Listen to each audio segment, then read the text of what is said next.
D'abord, je voudrais féliciter Madame Awatf pour sa récente nomination. Madame Awatf était toujours présente dans nos conférences en Tunisie.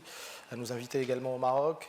Et elle est très active sur ces aspects-là. Et c'est intéressant ce qu'elle a dit parce qu'on va voir une autre manière d'aborder la réflexion sur la Smart City côté tunisien. Donc moi-même, Borhan Zawedi, je préside l'association tunisienne Smart Cities qui a fait du programme Smart City en Tunisie ou de la cause des villes durables et intelligentes et résilientes un programme national. Donc c'est un exemple d'abord de société civile qui porte un programme au point où elle le transforme en programme national. On l'amène vers le programme national. Ce n'est pas l'État qui a monté l'initiative Smart City, c'est la société civile tunisienne à travers un modèle de réflexion sur la ville tunisienne, la ville méditerranéenne de demain, depuis 2009, sur la région de Bizerte. Donc ça, c'est la réflexion. Et en 2017, on a démarré le programme Smart City. Aujourd'hui, on gère un écosystème. Elle a parlé d'écosystème, c'est très important. On gère un écosystème et on démarre officiellement, début 2022, une plateforme digitale de management de cet écosystème. Alors, l'écosystème national tunisien Smart Cities est à peu près 260 acteurs, 88 municipalités, 75 associations, 64 entreprises, dont une dizaine de multinationales, je ne veux pas citer de nom, 10 instances régionales et des universités. Alors tous ces gens-là savent ce que c'est la Smart City, savent ce que c'est la ville durable, savent ce que c'est la ville de demain, donc on va pouvoir bâtir avec eux et implémenter avec eux ce qu'on appelle, nous, les périmètres Smart City en Tunisie et les initiatives Smart City. Alors ce que disait Madame Awatf tout à l'heure, c'est un axe parmi 14 de la Smart City méditerranéenne qu'on développe. C'est l'axe 11, c'est la partie digitalisation. Pour nous, on aborde et on porte le programme Smart City en tant qu'urbaniste et en tant qu'architecte et en tant qu'ingénieur, et non pas en tant que, je ne veux pas dire le mot, non pas en tant qu'intégrateur, pour ne pas dire vendeur de technologie, pas en tant qu'intégrateur télécom, ou pas en tant qu'intégrateur de solutions technologiques. La technologie pour nous est un moyen parmi d'autres qu'on achète pour faciliter la vie des citoyens. On ne bâtit pas la Smart City sur la technologie. C'est un outil, comme elle a dit très bien Madame Awatf, et c'est un outil en fait qui va nous permettre d'avoir des résultats tout de suite et d'avoir des POC tout de suite sur la Smart City. Mais dans nos pays, malheureusement, la Smart City plutôt la ville a des problèmes de base. On n'a pas de trottoir des fois, on a des problèmes de circulation, on a des problèmes d'urbanisme, on a des problèmes d'aménagement de territoire. C'est pour ça qu'on a choisi en tant qu'urbaniste de porter le programme, mais vraiment de la base, quoi, depuis la base. Et on parle de vision stratégique des territoires, de master plan, de superposition des plans d'infrastructure numérique avec les PAU, avec les plans d'aménagement urbain, et je vais en revenir par la suite.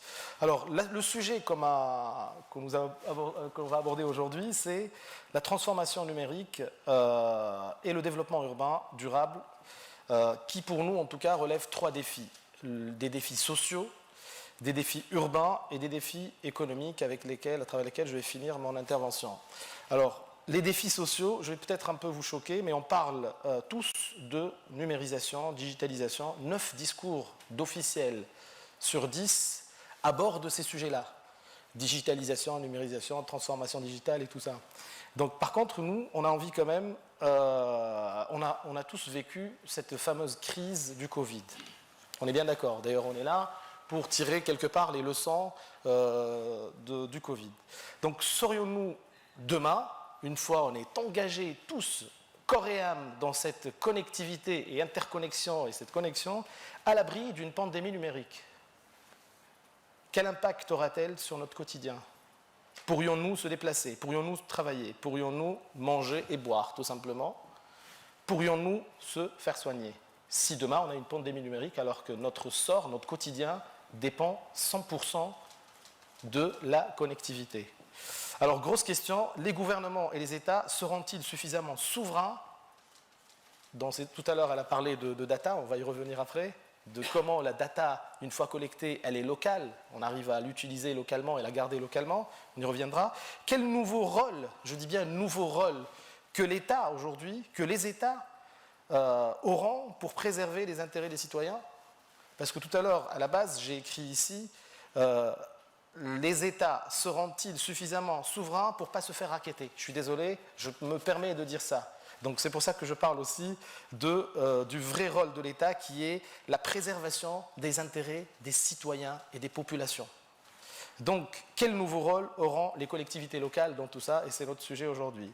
Donc, ce qui nous amène du coup aux défis urbains. Donc, je fais la transition entre les défis sociaux et les défis urbains pour vous dire que les notions de propriété des infrastructures numériques pour nous, là pour rester vraiment dans le sujet, ville, urbanisme et infrastructures numériques et connectivité et digitalisation, les infrastructures numériques qui sont dans la ville, ils seront la propriété de qui demain?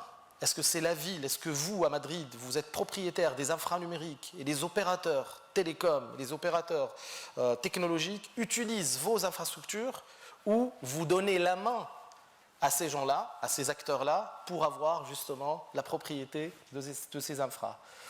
La souveraineté de la data locale, ça a été abordé tout à l'heure avec Madame Awatf, très très important, d'avoir la possibilité de sauvegarder sa propre data localement pour pouvoir justement la collecter, la traiter, la valoriser plus tard, au service du citoyen. Gratuit ou payant, ça c'est autre chose, mais en tout cas, il faut que la ville de demain, la ville numérique de demain, la smart city de demain, la ville durable de demain ait la main sur sa data, sur ses données, pour que, en cas de problème, on puisse agir très rapidement et en proximité. Alors, donc du coup, dans le programme Smart City et dans le cas tunisien, on parle des points 3 et 4 du cadre d'éligibilité qui sont la superposition du master plan programmatique de la ville à l'horizon 2050 avec les infrastructures numériques nécessaires pour la gouvernance de la ville. Donc ça, c'est un point fondamental sur lequel on travaille déjà et qui est acté justement dans notre cadre d'éligibilité. Alors, le cas de Bizerte, je vais vous parler un peu d'un élément autre qu'un aménagement classique, urbain ou d'infrastructure numérique. Je vous parle des notions qu'on développe aujourd'hui qui sont les Green Data City. Et des Green Data City, on ne va pas en trouver des centaines dans le monde, on va trouver, par exemple en Afrique, on va trouver 5 ou 6 qui seront les cardinaux numériques et qui auront aujourd'hui, par exemple, Marseille est une Data City. Une Green Data City, je ne sais pas, Barcelone aujourd'hui, elle tend à l'être à travers le fameux réseau des câbles sous-marins qui arrivent à Marseille. Donc une Data City, c'est quoi finalement? C'est une ville qui accueille justement une quantité importante de câbles sous-marins et qui aménage sur son territoire un archipel de data centers connecté à une boucle locale de connectivité qui, elle, connectée à des zones d'atterrage de câbles. Et bien sûr, on ne peut pas avoir, toutes les villes du monde ne peuvent pas avoir ce statut-là. Donc on développe à travers le plan Vision Bizerte 2050, Tunisie 2050, justement, d'accueillir une data city en Tunisie, en Afrique du Nord et en l'occurrence à Bizerte, en profitant aussi d'une offre coffre-fort numérique, en profitant des installations de la base militaire qui existe à Bizerte. C'est des ouvrages souterrains qui font des milliers et des milliers de mètres carrés qu'on récupère en offre data center hyper sécurisé qui constituera demain une espèce de zone franche numérique pour pouvoir abriter de la data mondiale. Mais ça, c'est des aspects liés à la ville et le data, mais les data avec quelque chose de spécifique qu'on pourra revenir dessus. Pour finir, les défis économiques. Alors, sur la partie défis économiques, on parle hier on a parlé de l'inclusion économique et l'émergence des notions telles que la ville du quart d'heure, la ville de la demi-heure. Ça, c'est des éléments très importants qu'on voudrait avoir avec Carlos Moreno. Et ça, c'est important pour les défis économiques de la ville, en lien avec les défis urbains, pour justement faire la transition. Et aujourd'hui, comme je l'ai dit un peu hier, il ne faut pas attendre les politiques pour faire. Il va falloir monter des politiques de projet, mais des projets de proximité dans ce cas-là, quand on parle de ville, des projets à différents niveaux d'impact, local, régional, national, voire méditerranéen. Avec quelles ressources? Nous, on a monté un programme PPP local avec, par contre, 3 critères.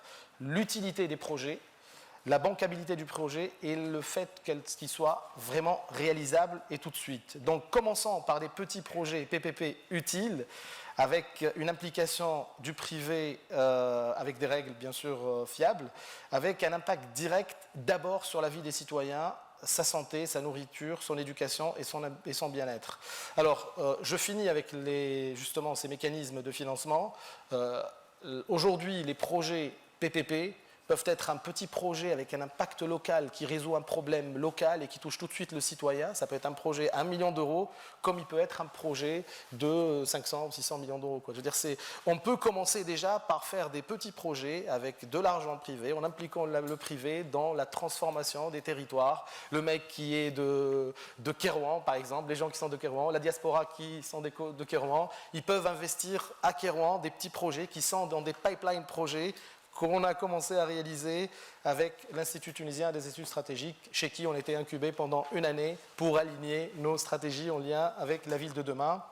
Et pour finir sur la partie modèle économique, ville et connectivité, aujourd'hui on essaye de développer, en lien avec la propriété des infrastructures numériques, des taxes sur les opérateurs qui vont permettre à la ville, au territoire, aux collectivités d'augmenter leurs moyens financiers en fonction du nombre de connectés sur les territoires et aussi faire en sorte à ce que la connectivité devienne aussi un droit fondamental tel que l'accès à l'eau, à l'électricité et tout ça. Donc voilà, c'est un peu ces aspects-là que j'ai essayé un peu de résumer dans le programme. Il nous faut 1h30 pour parler du programme Smart City dans sa globalité, mais là je passe la parole et dans les échanges je suis à votre disposition pour compléter.